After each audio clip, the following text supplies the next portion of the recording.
Hello everyone, कैसे हैं आप लोग। आई होप अच्छे होंगे, सब कुछ अच्छा चल रहा होगा। आज हम बात करने वाले हैं थोड़ा सा एक अलग टॉपिक पे। हालांकि जिस टॉपिक पे हम लोग बात करने वाले हैं ये कोई नया टॉपिक नहीं है, ये हमने काफ़ी पहले से सुन रखा है। लेकिन इसमें एक चीज़ ऐसी है जो मुझे लगता है कि कहीं ना कहीं अगर हम ध्यान से उसको ऑब्जर्व करें तो हम कुछ बेटर कर सकते हैं।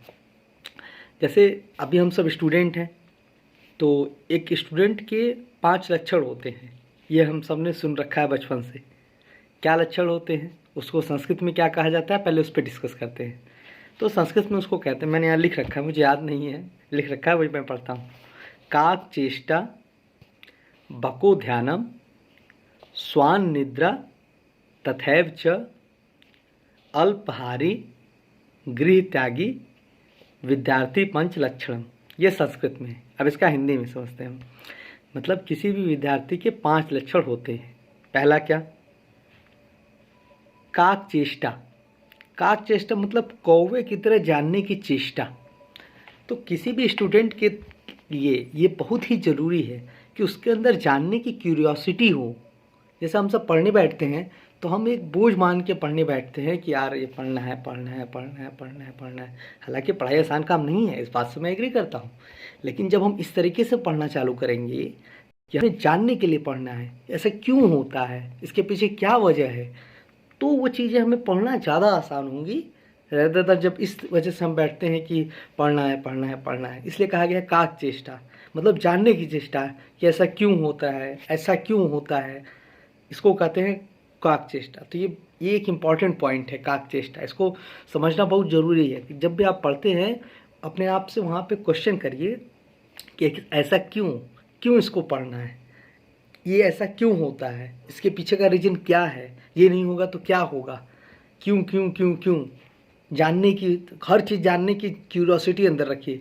ऐसा क्यों होता है, ऐसा क्यों होता है, ये हुआ तो क्यों हुआ, हर चीज़ में क्यों लगाइए। तो उससे क्या है कि आपके कई कॉन्सेप्ट अपने आप धीरे धीरे क्लियर होंगे और आई थिंक हम सब एक बेटर स्टूडेंट बन पाएंगे। ये हम सभी के लिए है। और बेसिकली ये जो मैं बोल रहा हूँ वो बेसिकली उनके लिए है जो मेरे से जूनियर हैं। और फिर है बको ध्यानम, बकुले की तरह ध्यान। ठीक है, मतलब कहने का मतलब है कि आपका जो ध्यान हो वो बकुले की तरह हो, यानी बकुला जैसे होता है एकदम ध्यान लगाया रहता है सीधे मछली पे और तुरंत जाता है पानी में और मछली को खा लेता है। तो उस तरह आपका ध्यान होना चाहिए कि इतना फोकस्ड वे में आप पढ़ाई करें कि आप उसको समझ पाएँ। लेकिन ये नहीं भी होता है तो कोई बात नहीं, क्योंकि आप कोई चीज़ पढ़ते हैं तो जरूरी नहीं कि वो आपको एक बार में समझ में भी आए। तो ये उतना इम्पोर्टेंट नहीं है, लेकिन पहला पॉइंट जो था वो बहुत इंपॉर्टेंट था, काक चेष्टा। ठीक इसी तरह तीसरा पॉइंट है इसमें कि स्वान निद्रा, यानी इसमें आता है कि कुत्ते की तरह सोइए, यानी एकदम गहरी नींद हो, यानी हल्का सा भी कुछ हुआ उठ जाइए, जैसे कुत्ता होता है। तो ठीक है, ये हो सकता है कि एक कॉन्सेप्ट होगा जो हम समय के साथ में समझ पाएंगे। लेकिन एज ए स्टूडेंट मैं हर किसी को सजेस्ट करूँगा प्रॉपर नींद लीजिए, क्योंकि जितना प्रॉपर आप नींद ले पाएंगे उतना अच्छा आपकी जो मेमोरी है वो होगी, और जो भी चीज़ आप पढ़ेंगे उसको आप मेमोरी में रख सकेंगे। तो सोना बहुत ज़रूरी है, अच्छा सोएंगे तो अच्छा पढ़ पाएंगे। फिर इसमें जो मेरे हिसाब से जो सबसे इम्पॉर्टेंट पॉइंट लगता है इसमें, जो मैंने ऑब्जर्व किया है अभी तक के एक्सपीरियंसेस के हिसाब से, अल्पहारी। ध्यान से सुनिएगा, अल्पहारी। अब अल्पहारी में क्या है, यानी कम खाने वाला। अब कम खाने का मतलब इतना भी नहीं कम खाना है कि पता लगा कि भूख है 2 रोटी की और खा रहे हैं आधा रोटी, ऐसा भी नहीं है। या इसको आप कह सकते हैं आवश्यकता अनुसार खाने वाला, मतलब जितनी भूख है उतनी खाने वाला। तो एक स्टूडेंट के अंदर ये क्वालिटी ज़रूर होनी चाहिए कि वो जितना कम से कम हो सकता है उतना वो कम से कम खाना खाए। इसका इसका होता क्या है कि जब हम अधिक से अधिक खाना खा लेते हैं तो डाइजेशन का प्रोसेस जो होता है वो बहुत स्लो होता है।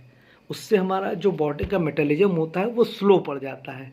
तो हमको या तो नींद आने लगता है या तो भारीपन महसूस होने लगता है, तो हम सोने की तरफ जाने लगते हैं। तो इसलिए हम अगर एक स्टूडेंट हैं तो हमें हमेशा ध्यान रखना है कि कुछ करें चाहे ना करें, हमको खाना जितना कम से कम हो सके उतना खाना है। भूख लगा, अगर 2 रोटी खाते हैं तो 1 रोटी खाइए, 1 रोटी साइड में रखिए, उसको फिर से भूख लगेगा तब खा लेंगे। दिन में 2 बार खाना खाते हैं, 3 बार खाना खाते हैं, उसको ब्रेक करिए, 2 बार की जगह 4 बार खाइए, इंस्टॉलमेंट में खाइए, तो वही खाना आपको फूड का भी काम करेगा और आपको एनर्जी भी देगा और आपको इतनी एनर्जी दे देगा कि आप पढ़ाई कर सकें। और अगर आप एक साथ पता लगा 4-5 रोटी खा लेते हैं तो वो होता क्या है कि अब बॉडी का मेटाबॉलिज्म स्लो हो गया डाइजेशन प्रोसेस की वजह से, उस वजह से नींद आ जाती है। तो ये बहुत ही इंपॉर्टेंट पॉइंट है। मैंने अभी तक जितना भी ऑब्जर्व किया अपनी लाइफ में, अपने लाइफ के एक्सपीरियंस में, मैंने ये नोट किया है कि ये जो अल्पाहारी है ये बहुत ही इंपॉर्टेंट पॉइंट है। इसको आप ज़रूर अपनी लाइफ में एक आध हफ्ते के लिए ट्राई करके देखिए, नहीं ज़्यादा। मैंने पहले भी कहा है ये वीडियो मेरे जूनियर्स के लिए है, तो आप ट्राई करिए, कम से कम खाना खाइए, खाना रखे रहिए, जैसे आपको भूख लगती है तुरंत खाइए, थोड़ा खाइए, फिर अपना कंटिन्यू करिए, फिर थोड़ा खाइए। हमें लगता है कि इतना ज़्यादा भूख है तो खाते जाए खाते जाए खाते जाए, लेकिन हमें उतने खाने की ज़रूरत नहीं है। एज ए स्टूडेंट हमें बहुत कम खाने की ज़रूरत है, ठीक है। तो खाना कम से कम खाइए, वो आपको एनर्जी भी देगा और आपको इतनी एनर्जी दे देगा कि आप अपना काम कर सकें। फिजिकल वर्क करनी हो तो अलग बात है, तो आप क्या कर सकते हैं, ज़्यादा खाना खा सकते हैं, वहाँ पे आपको फिजिकल वर्क करनी है, वो डाइजेशन प्रोसेस इजीली हो जाता है। लेकिन जब आपको पढ़ाई करनी है तो वहाँ पे तो आपका कोई मूवमेंट है नहीं, बॉडी तो एक जगह स्थिर है, सिर्फ आपका ब्रेन वर्क कर रहा है। हो सकता है आप बोल के पढ़ रहे हैं तो स्पीकिंग वर्क हो रही है, बॉडी मूवमेंट है नहीं, फिजिकल एक्शन हो नहीं रहा है, तो फिर बॉडी का मेटाबॉलिज्म बहुत स्लो हो जाता है। उससे क्या होता है, नींद आने लगती है। लेकिन ये है कि अब चूँकि हम लोगों ने ये सुनते तो आए हैं लेकिन कभी इसको एक्सपीरियंस नहीं किया, तो मैं आपको सजेशन दूंगा कि आप 1 हफ्ते 10 दिन इसको एक्सपीरियंस करिए। ये बहुत ही इंपॉर्टेंट चीज़ है। जितना कम से कम खाएंगे उतना अच्छा आपके लिए है, उतना अच्छा डाइजेशन के लिए है और उतना ही अच्छा आपके पढ़ाई के लिए है। 5वां पॉइंट है गृह त्यागी। तो कोई ज़रूरी नहीं है आजकल के समय में, ये पास्ट के टाइम पे हो सकता है। पास्ट के टाइम में गुरुकुल वगैरह होता था कि वहाँ पे आप गुरुकुल में जाके अपना पढ़ रहे हैं गृह को छोड़ के, तो बेसिकली वहाँ पे ये होता था कि आपको माहौल दिया जाए कि आप पढ़ सके। लेकिन आज के समय में हर घर में हर जगह पढ़ाई पढ़ाई पढ़ाई है, तो आपको माहौल की ज़रूरत तो है नहीं, पढ़ाई तो आपको करनी ही है, ये तो अंडरस्टूड है। तो माहौल के लिए कोई बहुत ये इंपॉर्टेंट पॉइंट नहीं है। तो इसमें 2 हो सकता है ये पास्ट टाइम में बहुत इंपॉर्टेंट पॉइंट रहा हो ताकि एक माहौल मिले। जैसे आप कभी ग्राउंड में जाइए, लोग खेल रहे हैं तो आपका खेलने का मन करेगा, किसी फंक्शन में जाइए लोग डांस कर रहे हैं तो आपका डांस करने का मन करेगा, कहीं किसी इवेंट में जाइए लोग गा रहे हैं तो आपको गाने का मन करेगा। तो जैसा माहौल होता है हमें वैसा करने का मन करता है। इसीलिए लाइब्रेरियाँ बनाई जाती हैं ताकि लोग लाइब्रेरी में जाएँ तो पढ़ें, क्योंकि आसपास के लोगों को पढ़ते हुए देखेंगे तो वो भी वही करेंगे। ये ह्यूमन नेचर है कि जो हम आसपास के लोगों को करते हुए देखते हैं हम भी वही करना चालू करते हैं। इसे कहते हैं संगत का असर। तो इसलिए ये बनाया गया है। तो बेसिकली अभी जो हम कहने वाले हैं इसमें 2 पॉइंट बहुत इंपॉर्टेंट है। काक चेष्टा, यानी हर चीज़ को जानने के लिए जान पढ़िए। पढ़ तो रहे हैं ठीक है, लेकिन जानने के लिए पढ़िए। क्यों ऐसा, क्यों ऐसा, क्यों।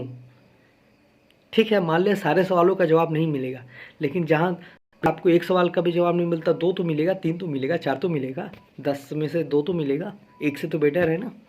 तो जब आप क्वेश्चन करेंगे हर चीज़ में क्या होता है, क्यों होता है, कैसे होता है, ऐसा क्या हुआ, कैसे ये हुआ, ऐसा क्यों होता है, तो आपका कॉन्सेप्ट क्लियर होगा और आपका पढ़ाई में मन भी लगेगा। और दूसरा चीज़, आप अल्पाहारी यानी कि खाना कम से कम खाइए। जब तक एकदम भूख लग न जाए तब तक मत खाइए। जब लग जाए कि अब आउट ऑफ कंट्रोल हो रहा है तब थोड़ा सा बैठिए, थोड़ा सा खाइए, फिर अपना कंटिन्यू करिए। थोड़ा थोड़ा खाना खाइए, बॉडी को बहुत ज़्यादा खाने की जरूरत नहीं। अगर आप स्टूडेंट हैं तो अगर फिजिकल एक्टिविटी करनी है तो आपको फूड की इतनी रिक्वायरमेंट है, but as a student food की उतनी ज़्यादा रिक्वायरमेंट नहीं जितना हम लोग खा लेते हैं। और ये मैं अपने एक्सपीरियंस के बेसिस पे कह रहा हूँ। और बेसिकली मेरे जूनियर्स के लिए, जो जूनियर्स इन द सेंस जो मुझसे जूनियर हैं, जो मुझसे छोटे हैं। Okay, all the very best. I hope a very better future for all of you. Bye bye.